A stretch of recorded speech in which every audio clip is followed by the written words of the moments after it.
So today we are going to spend a little bit of time thinking about and researching careers. So with this, along with our verse today, I just wanted to share a little bit of my story. So I am a high school engineering teacher, but I probably shouldn't be. So I have no background in engineering and I have no background in education. In fact, pretty much my whole life, I said I'll never teach kids under 18. College would be okay, but I never want to teach high school. So I have a bachelor's degree in meteorology, which is the study of the weather, and a double major in Spanish, and I had a minor in math. And then I also went on to grad school and did a master's degree in atmospheric science, for which I had to write a 70-page paper based on my 2 years of research. So I studied tornadoes. It was awesome. And while I was doing my master's degree, I was placed as a TA, a teacher assistant, to help pay for my classes. So basically, this was my job to help pay for my tuition. And I was basically in charge of teaching an entire college class on my own, and it was amazing. I just fell in love with it. Honestly, there's no logical explanation as to why it really went well. I loved working with the college students, and they actually kind of enjoyed my class. So when I was finally finished with my master's degree and I was looking for a job, I really wanted to work with students in some way. And there was only one little problem about wanting to work in education. I had no qualifications for a job in education. At this point, I had my bachelor's degree and my master's degree, and none of that included education classes. And so, long story short, when I first moved to Arizona during COVID, I got a work from home job and I absolutely hated it. And so I started looking for other jobs in the area, and my husband was like, "Why don't you look at high school teaching jobs?" So I was like, you know what? Anything has to be better than what I'm doing now, so I might as well just look and see what's available. I applied to Valley Christian Schools, and I kind of can't believe they hired me. But you know what? I've done pretty well here, and I've made a lot of great friends from the adults that I work with, and the students are awesome. My job, even though it's difficult sometimes, it's wildly fulfilling. So, as cheesy as it sounds, I love spending my days with you guys, and I know at this moment, this is where God wants to use me. And so, in the course of this process of trying to figure out my job, I've learned a couple valuable lessons. Number one would be there's no one decision that will completely set your course off track from God. So, I pursued 2 degrees that I have almost nothing to do with my job now. And a lot of people make a big deal out of, oh, where am I going to go to college and what am I going to study? And those are really big decisions. But I feel like I'm following exactly where God wants me to be, and that's most important. And so if you can think about those decisions and then really just want to pursue God instead of whatever your own agenda is, God will reward you in that, and He will continue to lead you and guide you, even if it's a path that you didn't really expect. Lesson number 2 that I learned was it's really not about the money. Y'all, my husband and I, we have 5 degrees together. We could easily be making more than double what we do right now. And being in a tighter situation financially, it just requires more trust in the Lord. And so for that, I'm actually really grateful because my relationship with God is most important. And lastly, lesson number 3 is it's so important that you are willing and able to listen to the Lord. I would not be here if I hadn't listened to Him and followed Him. I had no reason to pursue high school teaching. The world should tell me I'm not qualified. I shouldn't be doing this. And I am, and it's exactly where God wants me, and I think He's using me, and I try my best in that every single day. So I want to ask you, are you listening to God? Are you willing to follow Him even when it doesn't make sense? We have no idea where God is leading us most of the time, and our job is just to listen and to follow. So with that, we are going to talk about careers today, specifically careers in STEM. Now, you may be sitting there saying, no way, Jose, that is the last thing I would ever want to do with my life. And I would like to remind you that I said I'll never be a high school teacher. And so just be careful when you tell God never. But anyways, we will be looking at careers for all four of our content units: aerospace, software engineering, material science, and biomedical engineering.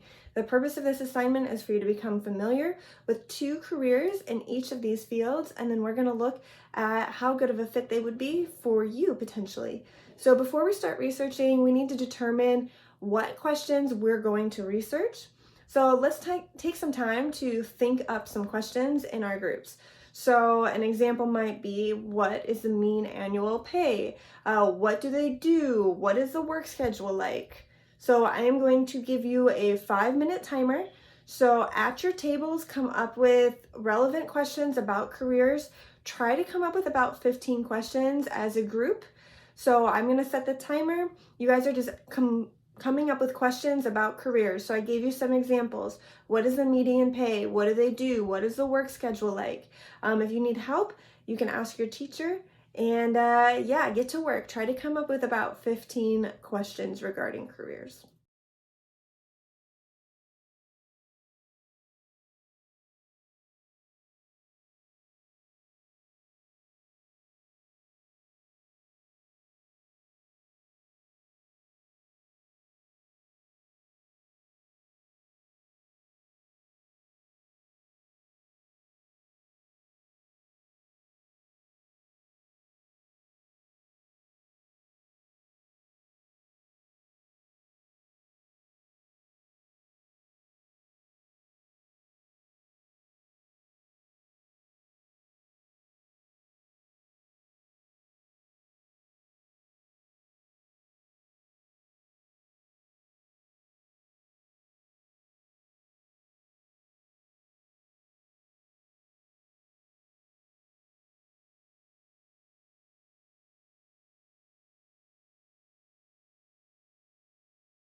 Okay, so hopefully you were able to come up with some super solid questions.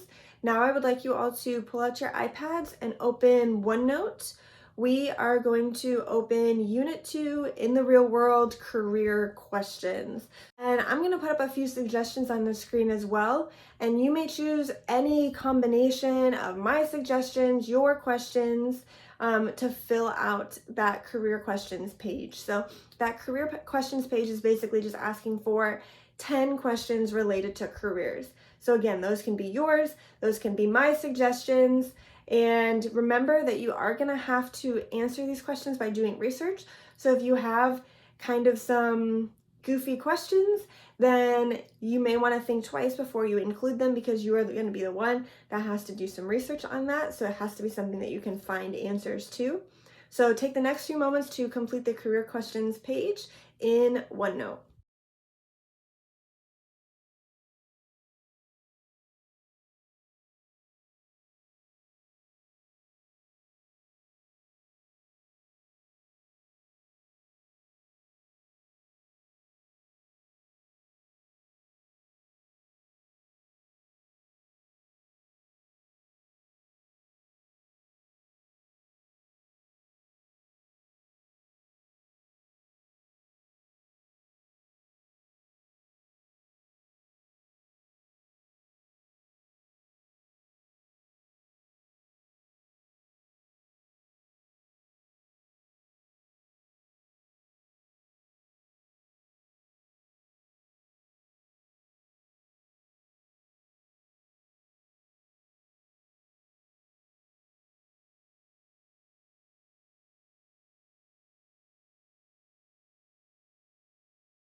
Okay, so once you have your career questions done, you should have 10 career questions, or if it says only do 5, then you only have to do 5 according to your accommodations. We're going to use our career matrix. So you should see in the same section here, we both have our career questions, our career matrix, and also the aerospace relevance page, but we'll get to that later. So for right now, you should click on career matrix. This is what we're going to use in every single unit. At the very, very top, it shows instructions, and I'm going to give you the instructions every single time. So please do not ask your teacher, what am I supposed to do here, until you have read the instructions. So for step 1, it says replace question 1 in the table below with your first question from the career questions. Continue to do the same with question 2, question 3, etc. So let's go to the career questions page, and this is where you should have all of your questions listed. I'm going to highlight and copy my first question, and all I did was highlight it and then push copy, go into your career matrix, find where it says question 1, copy that, and then select paste.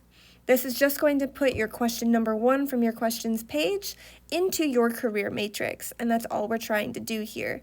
So we'll go back to our career questions page, select question 2, copy it, go back to our career matrix, and highlight and paste. So all you have to do is highlight and push paste. So we're going to continue to do this for the rest of our questions. Highlight question 3, copy, put it into your career matrix where it says question 3, paste. I also want to point out that you don't need any numbers in front of them. It doesn't need to say question 1, 2, 3 in front of it. You just have to copy all of your questions over into your matrix. And in the future, you will not have to do this every single time. We're actually going to just copy your matrix in the future.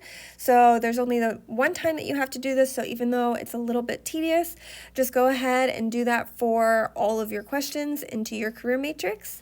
And then we'll move on to the next step.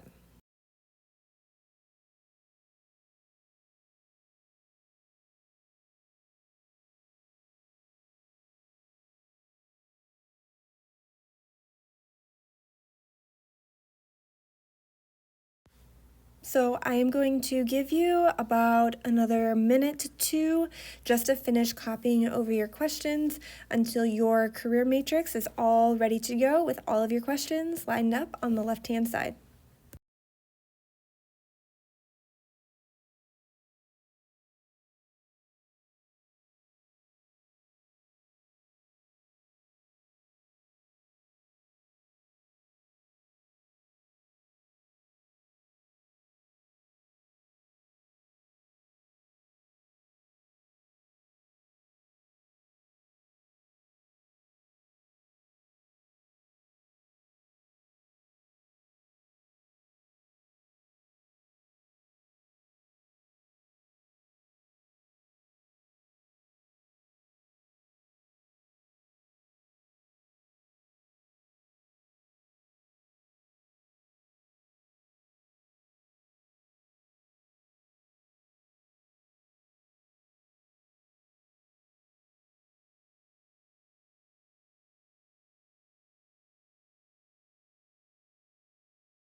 All right, so now that we have all of our questions in our career matrix, we can move on to the next step. So we are going to move on to step 2, and step 2 says, find 2 careers related to this unit that may be of interest to you. Replace career 1 in the table below with one of the careers you are interested in. Do the same for career 2. So that's exactly what we're going to do. So you should consider looking up careers in aerospace. So since we are in our aerospace unit, you can open the Google and say careers in aerospace to get some ideas of things that might be interesting to you. I do encourage you to find a career that might be semi-interesting to you, so you can do a little deep diving to figure out what careers are related to aerospace, or if you have something in mind that is semi-related, you can talk to your teacher and I'm sure she will approve it. This assignment isn't meant to be mean, but if you pick careers that seem really, really boring to you, then it'll probably seem like a really, really boring assignment. So I encourage you to pick something that you might even just a little bit be interested in. And again, if you're not sure if that career is actually related to the field or not that we're studying, just talk to your teacher and she will let you know. So once we know what careers we're going to choose, we are going to highlight career 1 in this blue column. We are going to delete it and we are going to write the career that we've chosen. So if I chose meteorologist, I would write meteorologist where it says career 1. So it no longer says career 1 there. And I'm going to continue to do the same thing wherever it says Career 1. So just in the blue column and the red column, I'm going to highlight Career 1 and write meteorologist. And don't worry if the formatting for the matrix or the table is a little wonky. It doesn't matter. You cannot easily change it on your iPads. So if it looks a little weird, don't worry about it. Your teacher is not going to mark you down because we know that you can't fix it. So now, just like we did for Career 1, we're going to do the same thing for Career 2. So maybe I'll pick Mechanical Engineer or Data Processing Manager, something I'm actually interested in. So you know what? I'm actually going to go with Pilot. So I'm going to highlight Career 2 and replace it with Pilot. I'm going to do that for the blue column and for the red column so that it says Pilot.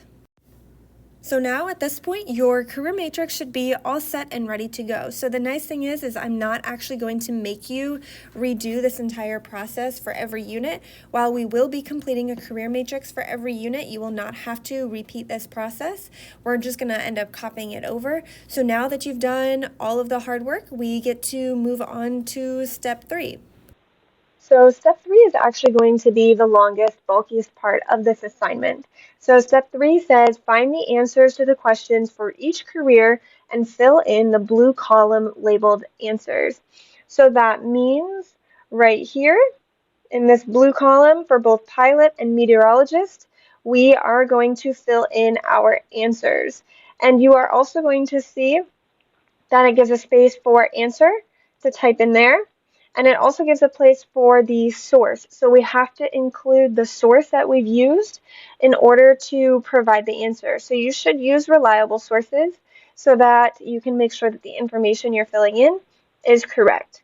So one of the sources that I recommend using is this website here. It is bls.gov/OOH. And this is actually put on by the U.S. Bureau of Labor Statistics, so it's put on by the government, so it's a reliable source, and it's what's called the Occupational Outlook Handbook. And this is going to have most, not all, but a lot of different jobs that you can look up, and it will probably have the answers to some of your questions that you're looking for as well. My first career that I had chosen for my career matrix was meteorologist. So I'm going to go to the little search bar, which you can see here, and I'm going to type in the career that I'm looking for and push go. And what it's going to do is it is going to come up with different jobs or occupations that has listed in the handbook that may be related to the job that you're looking for. So they might not have your exact job, but they may have something that is really, really close or related. So you can see at the top here, atmospheric scientist, including meteorologist. So that is the same job, so that is going to have the answers that I'm looking for. You can see also that geoscientists also include meteorologists. So there are maybe some options, but just choose the one that seems best based on what you're looking for. So I'm going to click atmospheric scientist. And this is going to give me a lot of different information. So you're going to see here that we have a summary tab, and this is going to be a quick look at a lot of different information about this job. But the different tabs are going to be important, and you should click on the different tabs so that you can get more information about the job. So you have a what they do tab where it shows what the responsibilities are for the person in this profession, the work environment, where you might be working, who you might be employed by, work schedules in terms of nights, holidays, how many hours per week. How to become one is going to talk about the background that is needed in terms of education, so what degrees you might need, and also important qualities as well as training. So if there's any specific training that they need for this job, it is going to be listed here and how to become one. Pay is going to list your mean annual wage for that job, and it's also going to give you a range. So if you are looking for the pay for this job, you should just use the mean annual wage because it's basically just the middle in terms of what people make. And it's going to talk a little bit about the pay. The job outlook is basically looking at how many jobs there are going to be available in the future. So how secure your employment might be. So it will talk about a lot of different things here. You can see employment in 2020 was 10,700. Projected employment for 2030, so over the next 10 years, is 11,600. So there is a little bit of an increase. And this is the change in percent. So that's 8%, which is the same as 900 people. So on this table here on the right, you can see a few different details, basically looking at the same information that we just looked at down here in the table. So this is the percent change, so it's going to be the same number as this one from 2020 to 2030. And so atmospheric and space scientists is going to be 8%. So if you asked in your career matrix, what is the job outlook for this specific career, then I would say an 8% increase. Here you can also see the total for all occupations is 8%. So this is just anticipating that there will be more jobs available in all occupations by 8%. So you can see that the atmospheric and space scientist is kind of right on par with what we would expect for everything else. So anything lower than 8% is going to be jobs where there might not be very many jobs available. Anything over 8% is going to be a heavier growth, meaning there are going to be more jobs available. And this is going to be state and area data, so you shouldn't need too much from here, but it will provide some additional information. And similar occupations is going to show things that are kind of related to the career that you're looking at. So this is great if you're looking for yourself personally to see what kind of careers you might be interested in. So if this one sounds kind of cool, then you can check out other things that are related. It gives the brief description here of what they do, and then you would be able to use that. So from this page, you can find a lot of different answers to your questions. So if I look back at my career matrix, question number one is what is the salary? And so the salary is the same thing as the annual mean wage. So I'm going to go here and we can see that there are two different numbers for the mean pay, the year and the hourly. And let's just choose the year because it's easier to find for all occupations. So I'm going to select it and I'm going to copy it. And then I'm going to go back into my career matrix and I'm going to paste the answer there. And I'm not going to be picky about the font colors too much because most importantly, I want it to be legible. And this is something that you're kind of filling in completely on your own. There's not much that I've given you in terms of like what questions and stuff. So I'm okay with whatever font color you choose as long as it's legible or able to be read. So the next thing that I need is the source. So I'm going to go in and I'm going to copy the source and I'm going to paste it right there. So anything from bls.gov is going to be a reliable source. Like I said, they are going to have a lot of different options for your careers.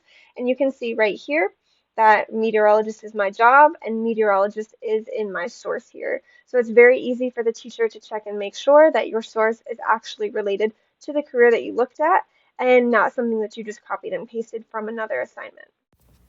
So now that you have your matrix set up and you know where to find some of the answers to your questions, you can go ahead and start completing that first column for your first career. So go through question by question, look for the answer. If you can't find it on the BLS website, then you can search it, but make sure that you include a reliable source, and you should answer all of the questions and include sources for all of your answers. So I'm going to give you guys just a few minutes to start trying that out, and then we'll come back together.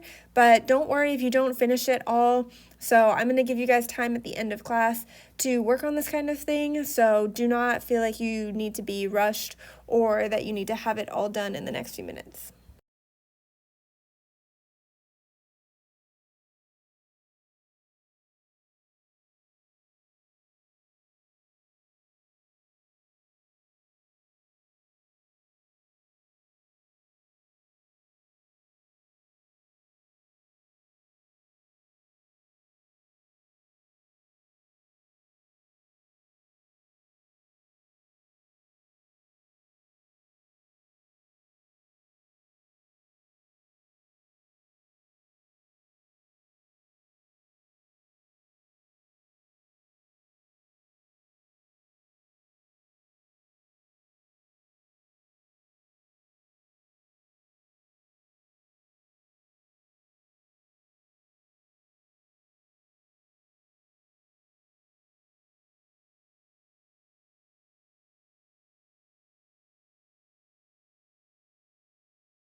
So next step is step 4. So it says rank your answers from 0 to 3, with 3 being a great answer and 0 being a terrible answer. Put the ranking in the red column labeled rankings, and remember that 3 is the best and 0 is the worst. So that's what this red column is for here in the middle. So basically, we want to rank our answers from 0 to 3. 3 is the best, and 0 is the worst. So this is just an example of where you should put it. So I'm going to delete these first set of answers just so that we have a clean slate. So what I'm going to do is I'm going to look at the answer for what is the salary, and it's $94,570 per year. Now I think, do I like that answer or do I not like that answer? Is that a good answer or a bad answer? And then you're going to assign it a 0, 1, 2, or 3 based on how good of an answer it is. So for $94,570 a year, I think that's more money than I probably need in a year. So I'm going to give it a 3, meaning that it is a really, really, really good answer.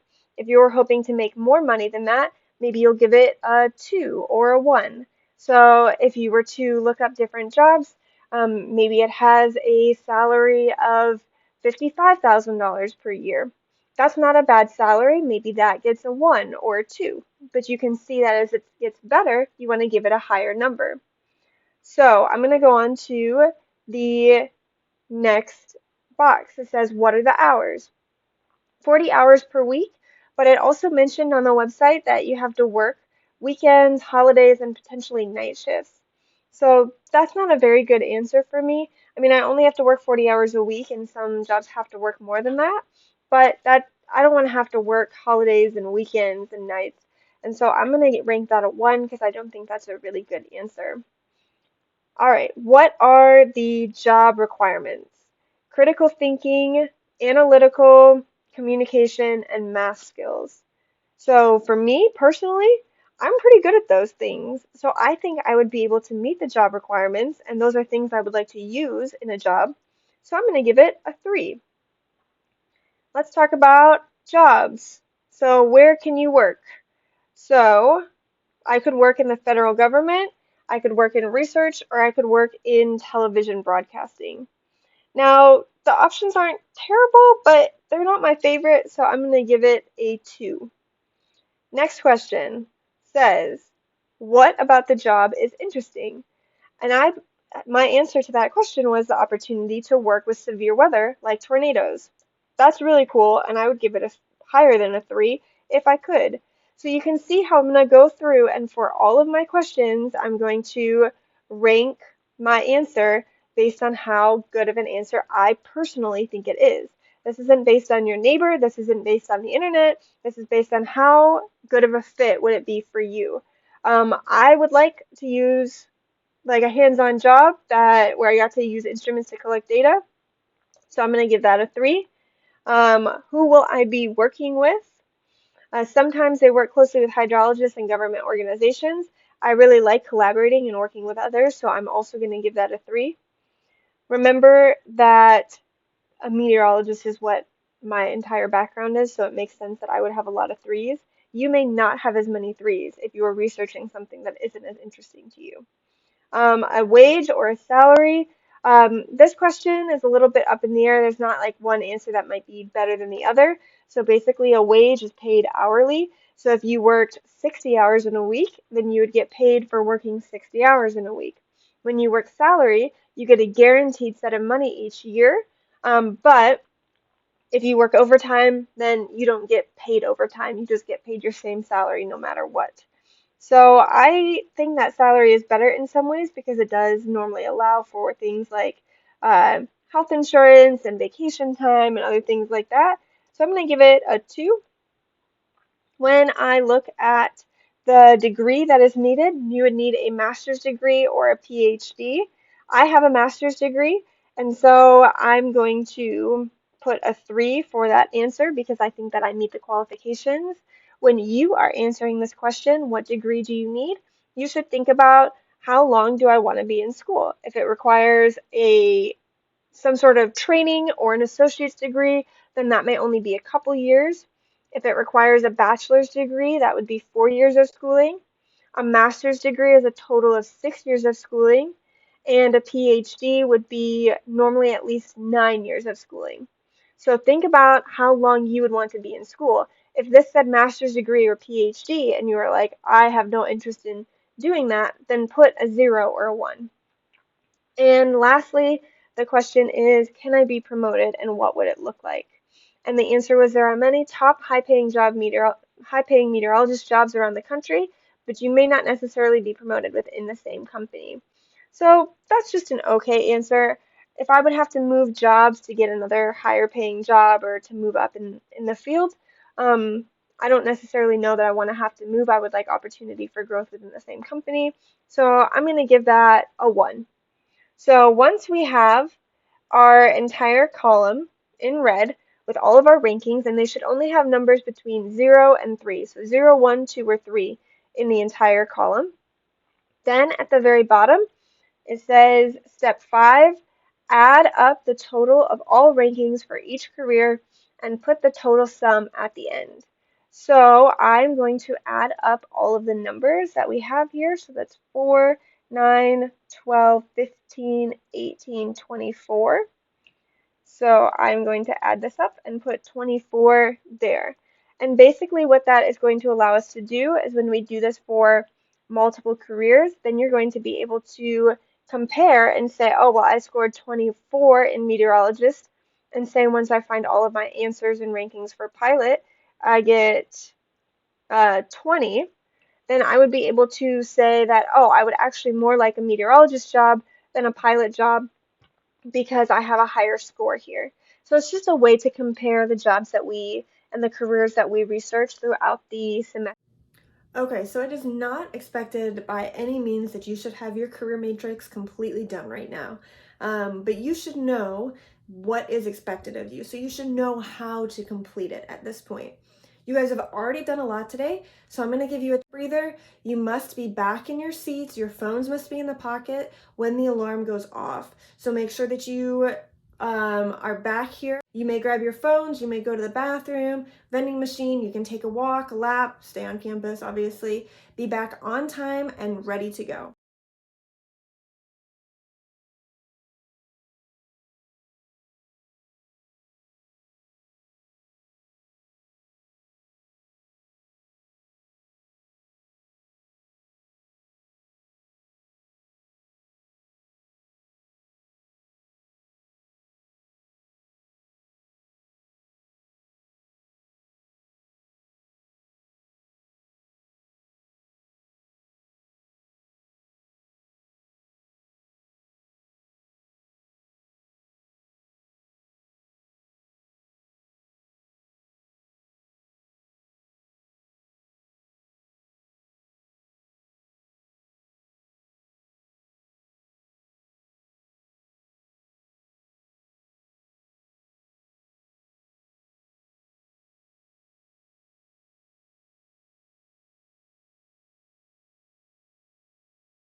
All right, so welcome back. I hope you all had a little healthy break there. Hopefully you remember what we were doing with the career matrix. If you complete the entire page, you can go ahead and actually turn that in on Canvas already. And if you are not done, then that will just be homework, but it's not due tomorrow. It has an extended deadline. We are going to move on to the next thing. So we are going to move on from that career page. So if you're not done, don't panic. The due date actually isn't for a little while yet, so you still have time to complete it. But I do want to show you the other page that we're going to complete for each unit. So this is called the relevance page. So basically we are going to have 4 content units in this class: aerospace, software engineering, material science, and biomedical. And why are we studying those 4 units? Why did we choose that? What's so important about those fields? And the relevance page is going to help us answer some of those questions. All right, guys, so in the same section, so we're still in the real world. So this is the same place that you did your career questions, the same place that you did your career matrix. And you should also see a tab that says aerospace relevance. So you are going to see a table that you need to complete. There are 3 different websites that are hyperlinked here, and there are some questions that you need to answer about each and every website. So in order to open the website, all you have to do is click on it, and it opens this little window, and then you push open. And it'll open the website for you, and you'll see that there are actually 3 different websites that you're going to be looking at. So I recommend doing a split screen or working in your teams to make sure that you can look at everything you need. So like for example, the first question is, what organization or group has published the website? So this information is normally going to be found either at the top of the page or, sorry, I know it's a little fast, or at the very bottom of the page as well. Sometimes it's actually better to have the whole page open because sometimes there will be more information at the bottom that you can see than when it's in the split screen view. So here we would go back and we could say that this website is published by the United Nations Department of Economic and Social Affairs. All right. And then why does this group or organization care about STEM? So the one thing that I really want you guys to do here is that these questions are not necessarily directly answered on the website. So you're going to have to do a little bit of digging and a little bit of exploring. So if we're looking about why they care about STEM, then maybe we're going to go to the about statement, maybe read a little bit about their mission, about why they put on this website to begin with. And then you are going to summarize that in your own words.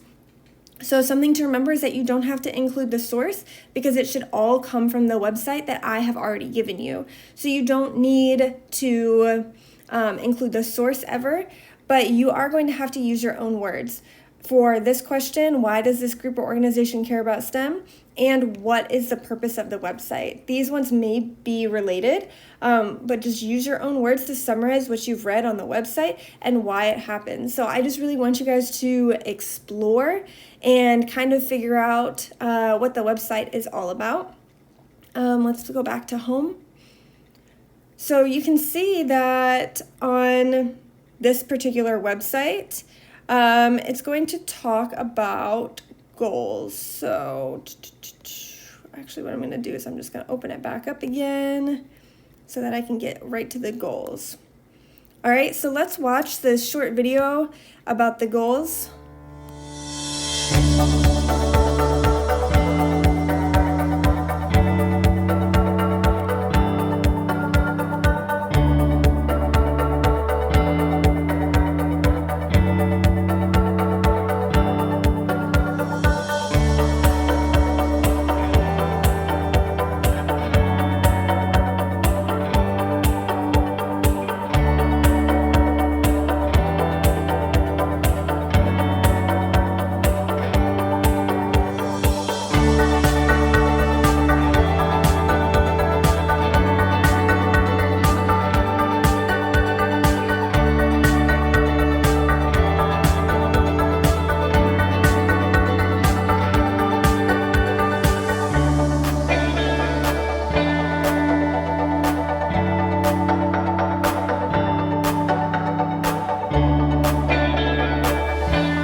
Okay, so hopefully that gave you a little bit of an idea about just in general what are the goals, what is the website about, so you can see that these are goals or a call to action for countries across the globe in order to make a healthier, more sustainable Earth. And so the reason that I want you guys to look into this and to look at the goals is because these are things that the United Nations, which is a conglomeration of all sorts of nations from all over the world, these are 17 goals that they have deemed as important and relevant in today. So if you were to be in a position to help one of these goals or to help solve some of the problems related to these goals, then according to this website, then you would be able to help make the earth a more sustainable and healthy place. And so a lot of the jobs that we're going to be looking at, and the reason that we're studying the 4 units we are is because they can all contribute to this kind of thing. But it may not be in ways that you necessarily see right away. So like if we're looking at aerospace, you might have to click on a few of these goals and see where you might be able to find something related to aerospace. So the question that you're supposed to answer is here. It says, explain which goals or challenges incorporate aerospace engineering. If it is not mentioned directly on the website, tell which goal you think would benefit from aerospace and why. So basically, you can go through and you can click on these goals and start reading about them, see if they have anything that includes research in the aerospace field in order to progress that goal. And if they don't mention it directly, find one that you think could benefit from aerospace, even if it's really broadly, and write that down. So that's what you guys are going to have to do for all of these websites. So then you would go to Grand Challenges and you would open that up. And you would do the same. You would answer the same set of questions for this. You can see here that these are some challenges that are listed on this website. If I scroll to the top, you can see that this is put on by the National Academy of Engineering. You could read more about them and why they're published and that kind of thing. So you are going to have to answer some of these questions. So the first 3 questions, you only have to answer once because it's not going to change, right?